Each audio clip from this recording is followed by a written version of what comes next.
Hello and welcome to another Wednesday evening chat with Louise.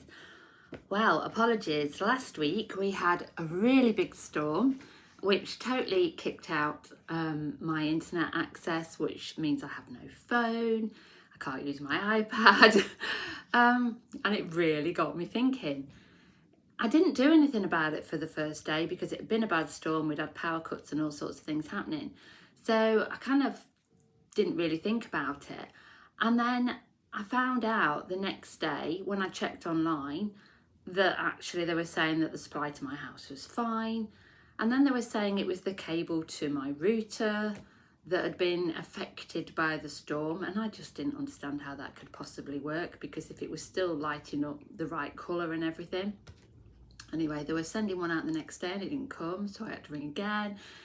This dragged on, so I had a full week without any internet access, apart from getting in my car and going for a drive, which is really good fun because, as you know, I do a lot on eBay. That's how I earn my living.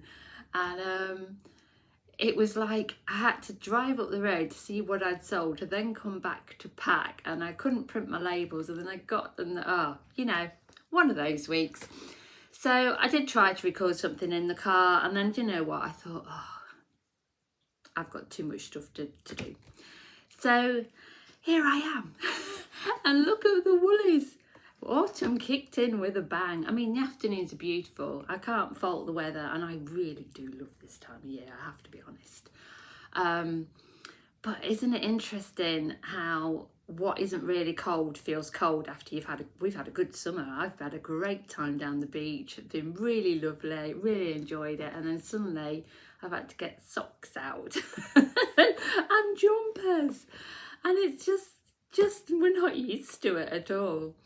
And it's this planning now, isn't it? It's thinking about winter coming, and I don't know about you, but I do get a little bit fed up when I see how many days it is till Christmas, because I do feel people sometimes live their lives for a couple of days, when life's to be enjoyed every day, and every day should be a celebration. But that's my thought, and I hope people still enjoy it. But how are we going to go forward with this reliance? Like now, I'm going to be putting this up on YouTube. Wouldn't be able to do that anymore without this connection. And it got me thinking about the way the world is a little bit at the moment. I dip in, I'll have a look at the news, and then I dip out, because I know if we give things focus, that's where the manifestation happens. But this digital ID is concerning.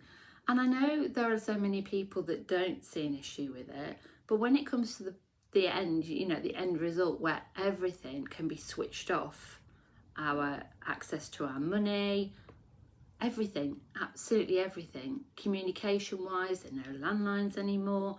So literally, your ability to communicate with other people, apart from face-to-face, could be cut off overnight.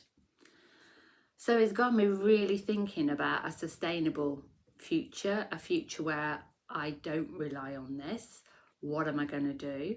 And I haven't got all the answers at the moment. I've looked at a lot of the off-grid properties and things like that, and I have to admit, I quite like my home comforts a little bit as well. It's the sort of thing I'd have jumped at when I was 30, but coming up 60, I'm not so sure. But there's got to be a balance in there somewhere. So I'm really going to be thinking about this over the next months, however long it takes. What am I going to do? How am I going to live my life sustainably? And when I start the build again, I'm going to be looking at all the different sources, if you like, as well as having the heat pump, perhaps looking at some solar, also looking at log burners, all the things that if one thing goes off, so maybe I'll have bottled gas and electric for my cooker, and be able to cook also on top of the log burner stove. So I've got all those different options. It still doesn't solve the problem of how I would earn a living. I think, looking perhaps at the bartering system, definitely got to look into growing my own food. I'm very lucky I've got friends that grow a lot at the moment, but this has got to be the way forward. And then even things as simple as a source of water, that could be possibly the borehole, looking down that route as well. And I did look into that, and it is an awful lot of money. And equally, you are still governed by the rules of, it's amazing, isn't it, that you might own a piece of land, but above it and below it and all these things in between, yeah, it's quite frustrating. The legislation and the fact that if you tap into your borehole, that you could affect the water around you of other people.